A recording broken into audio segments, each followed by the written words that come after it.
आज जो हमारी गेस्ट है यहाँ पर पीछे बैक स्टेज पर, उनकी अपनी एक यूनिकॉर्न कंपनी है मामा अर्थ के नाम से। Please give an energetic and warm welcome to the one and only Ghazal अलग।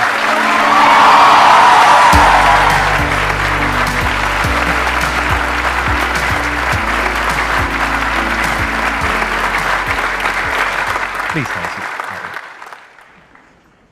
इस सेशन को हम दो पार्ट में डिवाइड करेंगे। पहले पार्ट में मैं इनसे समझने की कोशिश करूंगा कि इन्होंने क्या किया, किस तरीके से किया, इनसे कुछ क्वेश्चंस पूछूंगा। उसके बाद में जो हमारे पास में सेकंड हाफ होगा, तो उसमें आप लोगों के माइंड में जो भी क्वेश्चंस होंगे वो आप इनसे पूछ सकते हैं। आप थोड़ा सा बताएंगे अपनी जर्नी के बारे में कि आपने कैसे शुरू किया? मामा अर्थ एक्चुअली शुरू हुआ था जब मैंने अपने फर्स्ट बेबी को जन्म दिया था।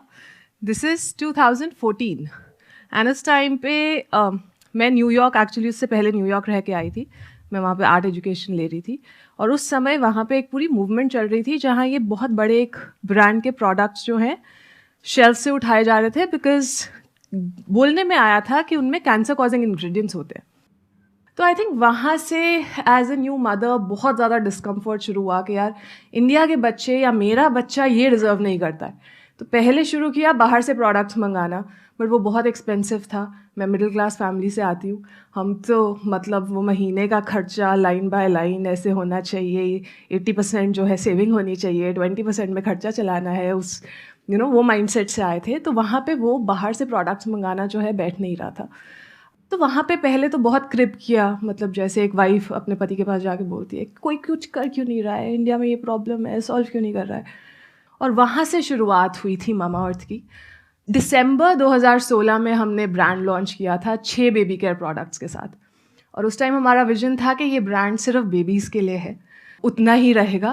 कैटेगरी भी छोटी थी, बट हमें उस टाइम लगता था 100 करोड़ का ब्रांड बना लिया, मतलब we would have killed it, right. ये तो बहुत अच्छा कर लेंगे हम, उससे ज़्यादा तो एस्पिरेशन क्या हो सकती है। बट जैसे जैसे, क्योंकि हम कंज्यूमर्स की बात सुन रहे थे, उन्होंने ही हमें बोला कि सिर्फ बेबी क्यों, मम्मियों को भी तो चाहिए ये वाले प्रोडक्ट्स। बेबीज़ जो है मदर्स के इतने क्लोज रहते हैं, तो वहाँ से मदर्स के लिए प्रोडक्ट बनाने शुरू किए। फिर फादर्स डे पे कैंपेन उठाया किसी ने कि ये मामा अर्थ क्यों है, ये पापा अर्थ क्यों नहीं है। पापाओं ने क्या खराब किया है भाई, पापा भी उतना ही प्यार करते हैं बच्चों से। तो फिर उस तरीके से जो है हमारी कंपनी एक बेबी केयर कंपनी से एक ब्यूटी पर्सनल केयर कंपनी बनी। और अब हमारे पास 300 प्रोडक्ट्स हैं across baby category, skin, body, hair, face, exhaustive list. और बड़ी रिसेंटली हमने जो है कलर केयर में भी एंट्री ली है। एंड सबसे इम्पॉर्टेंट बात, जब हमने स्टार्ट किया था हम एशिया के only made safe certified brand थे। तो हमने सिर्फ इस चीज़ पे नहीं रिलाई किया कि हम कह रहे हैं अच्छे तो आप विश्वास कीजिए। हमने बोला कंज्यूमर सिर्फ तभी विश्वास करेगा अगर कोई तीसरा बंदा बोलेगा कि यार हमने टेस्ट किया, ये सही है, ये सेफ़ है। तो हमने नॉट फॉर प्रॉफिट ऑर्गेनाइजेशन है मेड सेफ, उनके साथ टाई अप करके वो एक एक प्रोडक्ट में एक एक इंग्रेडिएंट जो आप डाल रहे हैं, किस परसेंटेज में डाल रहे हैं, आपका फॉर्मूला किस वेसल में स्टोर हो रहा है, इसको जब आप पैकेजिंग कर रहे हैं तो कैसे लाइन में पैकेजिंग कर रहे हैं, जो आप पैकेजिंग यूज़ कर रहे हैं वो रिसाइक्लेबल है या नहीं, सिर्फ स्किन के लिए नहीं, एनवायरनमेंट के लिए भी सेफ़ होना चाहिए आपका पूरा प्रोसेस। तो वो सब के साथ जो है हमने मामा अर्थ लॉन्च किया। और ये कहाँ की कंपनी है, ये मेड सेफ जो आप बता रहे हैं, कहाँ की ऑर्गेनाइजेशन है ये जो है ऑस्ट्रेलिया बेस्ड ऑर्गेनाइजेशन है। हमने स्टार्ट यूएस वाली के साथ किया था, बट जैसे जैसे स्केल करते रहे तो हमने ऑस्ट्रेलिया मेड सेफ को भी अपने साथ बांध लिया था। Big round of applause for whatever she has done. At present कितने एम्प्लॉइज आपकी पूरी ऑर्गेनाइजेशन में काम कर रहे हैं on a full time basis? हमारे ऑफिस में कुछ 450 लोग काम करते हैं, और अगर मैं ऑफलाइन टीम भी मिला लूँ, warehouse team, offline team, तो वो 1500 से 2000 और लोग होंगे। And it's a D2C brand, right? It's a D2C। So जब हमने स्टार्ट किया था तो हमने जो है डायरेक्ट टू कंज्यूमर बेचना शुरू किया था, मार्केट प्लेसेस से स्टार्ट किया था। और 6 महीने के बाद जो है हमने धीरे धीरे लर्न किया, जैसे जैसे कंपनी बनाई उसमें शॉपिंग कार्ट डाला, फिर अपनी वेबसाइट से बेचा। तो पहले 3 साल हम ऑनलाइन फर्स्ट थे, 95% रेवेन्यू ऑनलाइन से ही आता था। बट जैसे जैसे हम बड़े होते रहे, और क्योंकि हम कंज्यूमर की बात सुनते हैं, तो कंज्यूमर्स ने हमें बोलना शुरू किया कि हम आपको ऑफलाइन में भी देखना चाहते हैं, क्योंकि आपके कुछ प्रोडक्ट्स हैं जो हम टच फील करके ख़रीदना चाहते हैं। तो फिर हमने ऑफलाइन एक्सपैंड करना शुरू किया। अब हम 40,000 प्लस दुकानों में अवेलेबल है। तो जब आपने शुरू किया था तो ये जो प्रोडक्ट मार्केट फिट होता है वो सबसे डिफिकल्ट होता है इनिशियली, उसको फिगर आउट करना। तो उसमें आपको कितना टाइम लगा था? तो मैं बताती हूँ, हमने दिसंबर में लॉन्च किया। अमेजोन का लॉन्च पैड लॉन्च हुआ था। पैसे तो नहीं इतने थे ज़्यादा मार्केटिंग वगैरह पे लगाने हैं, तो हमने लॉन्च पैड के साथ ही अपना ब्रांड लॉन्च कर दिया। हमने बोला आप लॉन्च कर रहे हो, हम आपके इवेंट में आएंगे, अपने ब्रांड की बात करेंगे, वहीं से लॉन्च किया। तो आई थिंक पहली सेल तो उससे अगले दिन ही आ गई थी। तो पहली सेल आई थी लाइक सेलिब्रेटिंग। उसके बाद एक एक दो दो सेल आती रही रोज़ के हिसाब से। बट 15 दिन बाद, और मेरे को एग्जैक्टली डेट भी याद है, कुछ 20 दिसंबर को एक बड़ा ऑर्डर आया। वो बड़ा ऑर्डर था कि एक माँ अपने बच्चे की बर्थडे पार्टी कर रही थी और उसने बोला कि मुझे आपके प्रोडक्ट्स इतने पसंद हैं कि मैं रिटर्न गिफ्ट्स में मेरे जो है 30 हैम्पर्स जाने हैं, मैं आपके प्रोडक्ट्स देना चाहती हूँ। और उस टाइम मतलब मैं घबरा गई थी कि ये ऑर्डर कैसे फुलफिल करेंगे हम, ये तो इतना बड़ा ऑर्डर है। इतना स्टॉक नहीं होता यूजुअली जब हम शुरू करते हैं। बिल्कुल नहीं होता, राइट। काफी हाथ पैर ठंडे पड़ गए थे, पर जब डिलीवर कर दिया ना ऑर्डर, उसके बाद लगा कि यार now we are in business. अब ये शुरुआत हो चुकी है, अब इसके आगे स्केल ही करना है। फिर हमने प्रोसेसेस सेट करने शुरू किए। मैंने अपना पहला एम्प्लॉय जनवरी में हायर किया था, वो आज तक हमारे साथ काम कर रहा है। पहले 6 महीने तो कस्टमर सर्विस पे भी मैं और वरुण ही बैठते थे, हमारे पास कोई कस्टमर सर्विस टीम नहीं थी। Varun is also my husband, he is also my को फाउंडर। और उस वक्त आप डायरेक्टली आप ही अटेंड करते थे कॉल्स, अपना नाम बदल करके? नहीं, नाम बदल, हाँ जी, यस, हेलो, अच्छा, हाँ, this is Mamaearth team, right. Team ही 3 लोगों की थी तो क्या करेंगे ना। This is Mamaearth and they were like, हाँ जी हम आपके फाउंडर से बात करना है। तो वी वर लाइक, अच्छा, give us a minute, we'll get back. And then Varun and I are looking at each other, what to do. Varun said that मैं उठाता हूँ फोन, ठीक है बात है, 5 minute, hello, this is the founder speaking. आपने अपने husband के साथ में मिल करके इस काम को किया। हाँ जी। तो कॉन्फ्लिक्ट्स हुए या नहीं हुए? अगर हुए तो कितने हुए? देखिए, दिक्कतें तो हर जगह आती है, इसमें कोई मतलब, मैं अपने हस्बैंड के साथ बहुत लड़ती हूँ, हमारे बहुत डिस्कनेक्ट होते हैं। बट हमने बड़ा जल्दी ये समझ लिया था कि यार अगर काम इकट्ठा करना है, पहले तो सबसे पहला बंदा जो मेरी टीम का पार्ट बना था वो वरुण थे।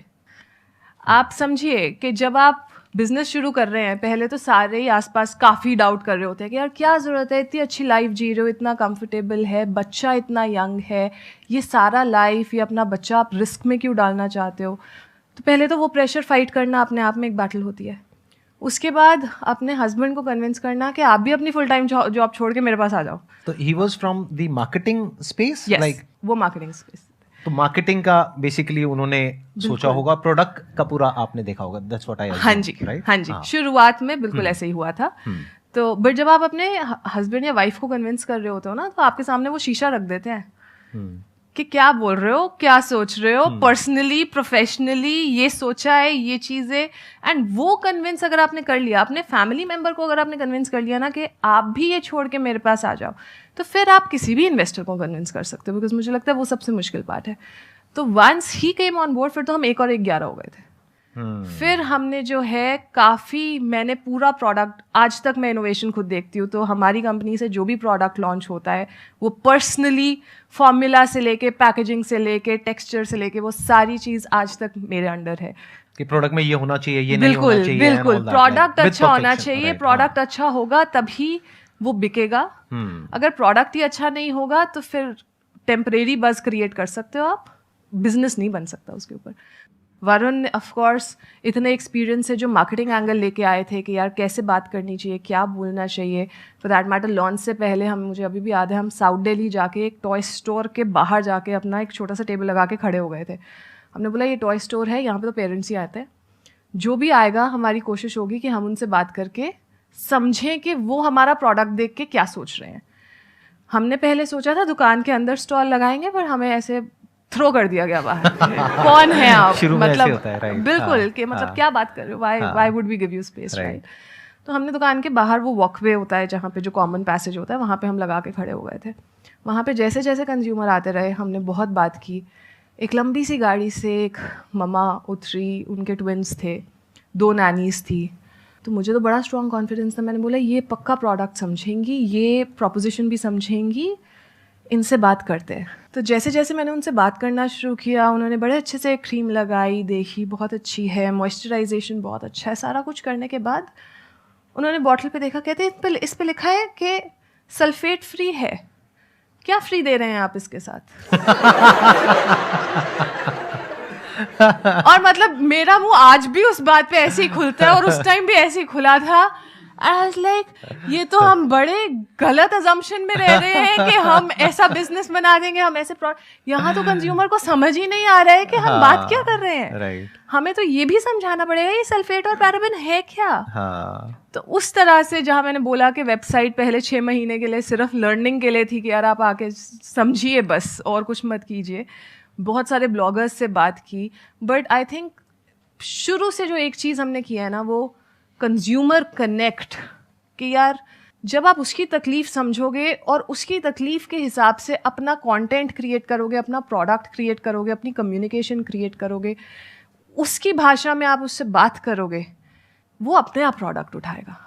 वो बहुत ज़रूरी है। तो अब बताइए, अब आप लोगों के माइंड में कुछ क्वेश्चंस आ रहे होंगे जो आप इनसे पूछना चाहते हैं। अपने स्टैंड पॉइंट से मत पूछिएगा, जो भी इन्होंने बताया है उस स्टैंड पॉइंट से अगर आप कुछ पूछना चाहते हैं तो आप पूछ सकते हैं। मेरा क्वेश्चन है कि जैसे कि हम कोई बिजनेस स्टार्ट करते हैं तो उसके लिए हमें क्या चाहिए होता है? कम्युनिकेशन स्किल्स चाहिए होती है।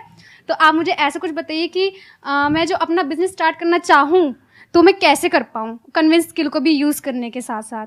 देखिए, बिजनेस शुरू करने के लिए कम्युनिकेशन स्किल सबसे ज़रूरी स्किल नहीं है। बिजनेस शुरू करने में ना 2 चीज़ें कोर होती हैं, या तो वो कोई प्रॉब्लम सॉल्व करे या फिर वो किसी चीज़ को ज़्यादा कन्वीनियंट बना दे। जब इन दोनों बकेट्स में आपका आइडिया रहेगा ना, तो आधा काम तो वहीं पे हो जाता है। उसके बाद आता है बिजनेस को एग्जीक्यूट करना, जहाँ पे सबसे बड़ा फोकस आपका प्रोडक्ट पे होना चाहिए। चाहे वो प्रोडक्ट फिजिकल फॉर्म में हो, चाहे आप कोई सॉफ्टवेयर बना रहे हो, चाहे आप फाइनेंस में कोई प्रोडक्ट बना रहे हो जो आप बेचना चाहते हो, वो डिपेंड करता है। बट प्रोडक्ट ऐसा होना चाहिए कि आप जिसको बेचना चाहते हो उसको वो बात समझ में आ जाए, राइट? फॉर एग्जाम्पल, अगर मैंने ब्यूटी में उस टाइम पे कोई प्रोडक्ट करना था, बहुत सारे बड़े ब्रांड से कितने सालों से यूज़ करते हुए आ रहे थे लोग, अब उनको सडनली बोलना कि मैं एक नया ब्रांड हूँ, आप मुझे खरीदिए, बहुत मुश्किल था। तो मैंने वहाँ पे प्रॉब्लम समझी। प्रॉब्लम ये थी कि यार सर्टिफाइड सेफ प्रोडक्ट कोई भी नहीं था। उसमें प्रॉब्लम सॉल्व मैंने कैसे की कि यार जहाँ आप बड़े ब्रांड यूज़ करते हो बहुत महंगे होते हो, मैंने आपको जितने में आप अभी ब्रांड खरीद रहे हो उससे आप 15% एक्स्ट्रा दो, आपको ये इतने सारे बेनिफिट्स मिलेंगे इस प्रोडक्ट से। वहाँ से मैंने कंज्यूमर अट्रैक्ट करना शुरू किया। और इंडिया की सबसे खूबसूरत बात यह है कि यहाँ पे ना कहानियाँ स्प्रेड होती है। एक माँ ने जब अपने बच्चे के लिए प्रोडक्ट बनाए, बाकी माँ उस प्रोडक्ट पे अपने आप भरोसा करेंगी, क्योंकि माँ वाली फीलिंग तो मतलब और कोई ब्रांड, कोई कंपनी कम्पीट ही नहीं कर सकती ना, जो केयर, जो प्यार एक माँ लेके आती है। तो आई थिंक वो कहानी अपने आप से स्प्रेड होती गई। मेरे को भी बिजनेस की कोई अंडरस्टैंडिंग नहीं थी, मैंने कोई बिजनेस डिग्री नहीं ली हुई, हमें P&L का मतलब भी नहीं पता था जब मैं घुसी थी। मतलब मुझे प्रॉफिट और लॉस अलग से पता था, P&L की फुल फॉर्म क्या होती है मुझे नहीं पता थी, ठीक है? तो वो जैसे जैसे काम करते रहे, सीखते रहे, अपनी पेस पे सीखे। एक हिकअप होता है कि यार अगर मैं इस कमरे में घुस रही हूँ ना, कॉन्फ्रेंस रूम में, यहाँ पे इतने बड़े बड़े लोग बैठे हैं, मैं ये क्वेश्चन पूछूंगी, ये स्टूपिड लगेगा। ये सबसे बड़ी गलती करते हैं हम। कोई क्वेश्चन स्टूपिड नहीं होता। जब आप लर्निंग फेज में हो ना, आप ओपनली जाके ना एडमिट करो कि देखिए मैं ये काम पहली बार कर रही हूँ, मुझे नहीं आता, मैं आपसे सीखना चाहूँगी, मुझे बहुत पसंद आएगा, लेकिन मैं कुछ सवाल ऐसे भी पूछ सकती हूँ जो आपको लगेगा कि यार मुझे पता होने चाहिए बट शायद मुझे पता ना हो। प्लीज़ उस चीज़ के लिए आप ना रेडी रहिए। जब उस एटीट्यूड के साथ आप घुसोगे ना, ये बाकी सारी चीज़ें, और जब आप अपना प्रोडक्ट बना लोगे ना, कम्युनिकेशन स्किल्स अपने आप आती हैं उसके साथ, क्योंकि आपसे बेहतर उसके बारे में एक्सप्लेन कोई नहीं कर पाएगा। यहाँ पर ना एक बहुत इंपॉर्टेंट चीज है समझने वाली। Whenever you talk about communication skills, तो आपके बैक ऑफ द माइंड ये चलता है कि मैं इंग्लिश में बोलने में ज्यादा अच्छे नहीं हूँ। हिंदी में तो आप अपने घर में बहुत अच्छे से बात करते होगे, नॉन स्टॉप बोलते ही रहते होगे, घर वाले कहते होंगे चुप हो जा, बहुत बोलते हैं, राइट? ऐसा होता है नहीं होता है? तो इसका मतलब कम्युनिकेशन स्किल्स आप सबकी बहुत अच्छी है, घर में बड़े अच्छे से कम्युनिकेट करते हो, अपने भाई बहन के साथ, फ्रेंड्स के साथ, घर में पेरेंट्स के साथ, सबके साथ कम्युनिकेट कर लेते हो। But you are talking about communication skills from the standpoint of English language, which is not important. अभी यहां पे इंग्लिश में कौन बात कर रहा है? कोई भी नहीं। तो इस गलत फहमी को अपने माइंड से निकालिए। जो इन्होंने बात कही बहुत ही अच्छे तरीके से इन्होंने एक्सप्लेन किया कि बेसिकली आपको एक प्रॉब्लम को सॉल्व करना है, और अगर वो प्रॉब्लम आपने खुद फेस करी है और फिर आप उसको सॉल्व कर रहे हो तो वहां पे पैशन भी आ जाता है। जैसे इन्होंने खुद एक प्रॉब्लम को फेस किया एज मदर, फिर एक पैशन के साथ में जा करके उस प्रॉब्लम को सॉल्व करने के बारे में सोचा, सबके बारे में।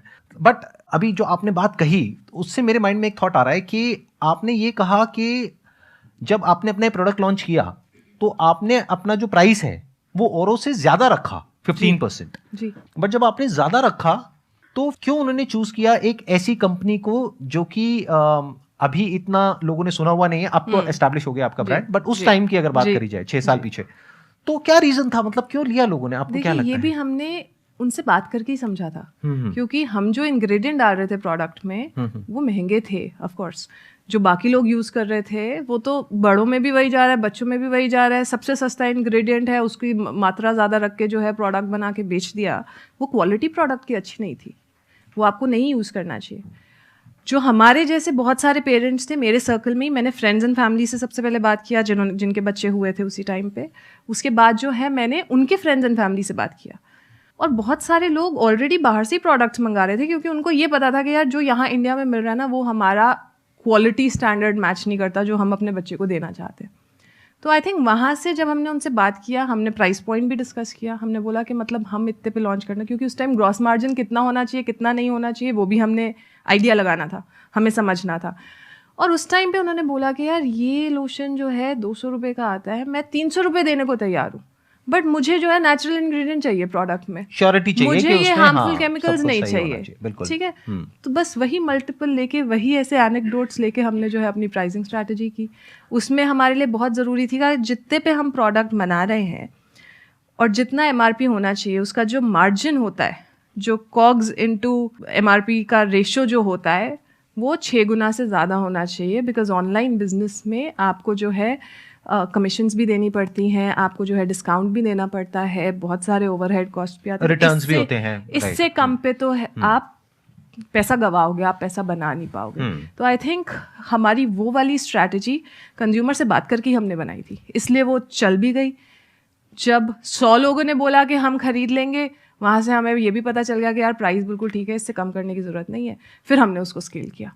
तो पहला बहुत ज़रूरी है कि छोटे ऑडियंस के साथ आप अपना कम्युनिकेशन, प्रोडक्ट और प्राइस टेस्ट कर लीजिए। मैं थोड़ा सा इसको और समझना चाहूंगा कि उस टाइम पे जब आपने लॉन्च किया था, यानी बेबी प्रोडक्ट से आपने शुरू किया था, 6 प्रोडक्ट से, तो क्या उस टाइम पे कोई और भी कंपनीज थी इंडियन जो कि ऑर्गेनिक इस तरह के प्रोडक्ट सेल कर रही थी, या you got that first mover advantage कि उस टाइम पे आप ही थे पहला जो कि उस टाइम पे कोई भी बड़ी कंपनी ये नहीं कर रही थी। अच्छा, 1-2 छोटे छोटे लोग थे, बट वही बात थी कि वो सब कह रहे थे हम अच्छे हैं, हम अच्छे हैं, हम अच्छे हैं। हमने बोला हम नहीं बोलेंगे हम अच्छे हैं, दूसरे लोग हमारे लिए आके बोलेंगे कि हम अच्छे हैं।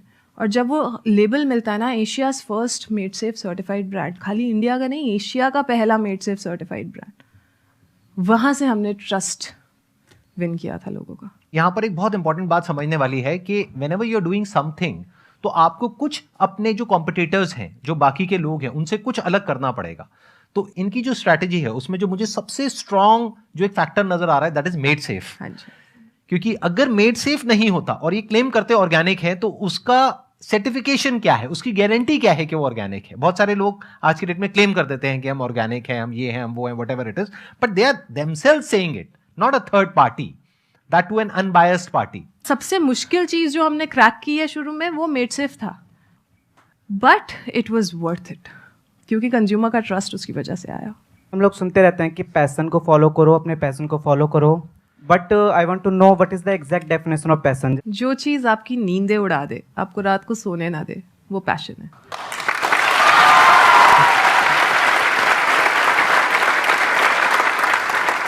इन्होंने कहा कि पैशन वो होता है जो कि आपकी नींद उड़ा दे, बिल्कुल सही। लेकिन इसके साथ साथ में आपको एक चीज और भी देखनी है कि कहीं आपका वो पैशन ऐसा ना हो कि वो औरों की भी नींद उड़ा दे। फॉर एग्जाम्पल, आप कहते हो मेरा पैशन है सिंगिंग, और वो पैशन आपकी नींद उड़ा देता है, लेकिन पड़ोसियों की भी नींद उड़ा देता है और वो पुलिस को फोन कर देते हैं, राइट? तो गड़बड़ हो जाएगी। You are getting where I am coming from. Important चीज यहां पर क्या समझने वाली है, आप लोग कहां पे मिक्सअप करते हो, कहां पे गड़बड़ करते हो। बार बार जब आप पैशन की बातें करते हो तो आप ये नहीं समझ पाते कि पैशन और प्रोफेशन 2 अलग अलग चीजें होती हैं। एक है आपका पैशन, वो कुछ भी हो सकता है, वो क्या है वो बताना बड़ा आसान है। क्या है ऐसा जो रात को आपकी नींदें उड़ा देता है? बताओ, क्या करते हो पूरी रात? मत बताओ। हाँ, आगे बढ़ते हैं।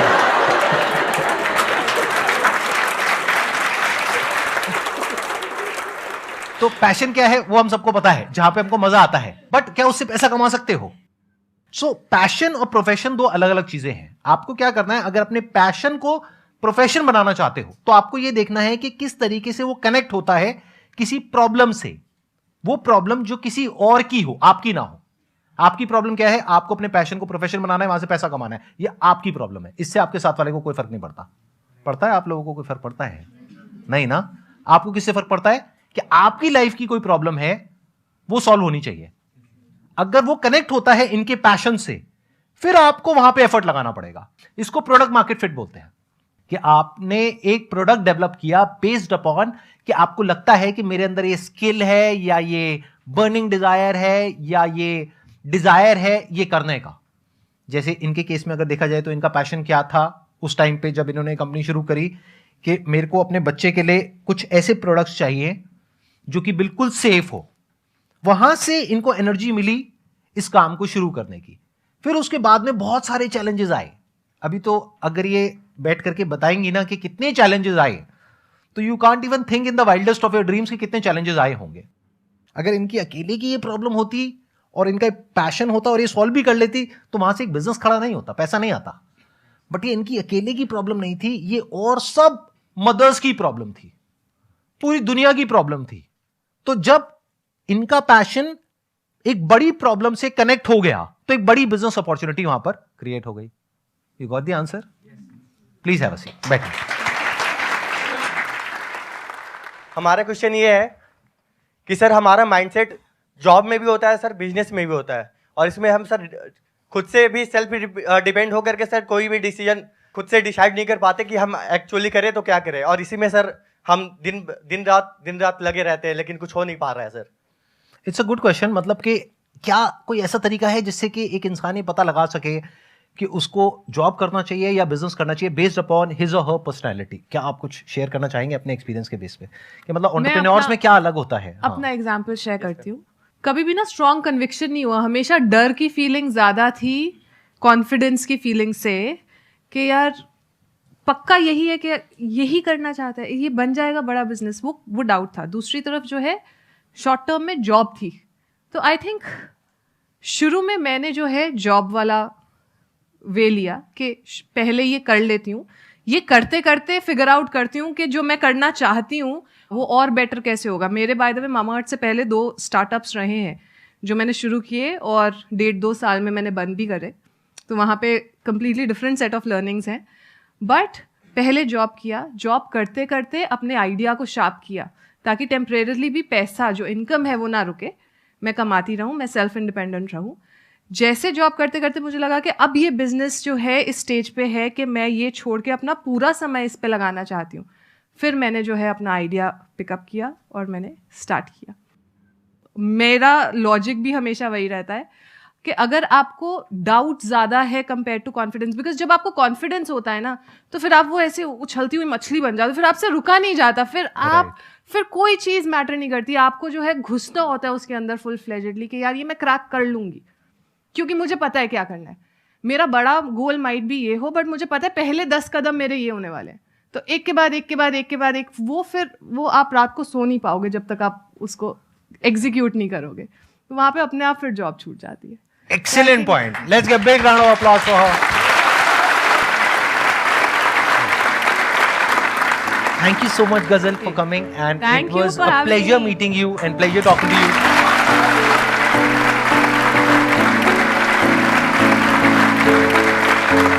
you.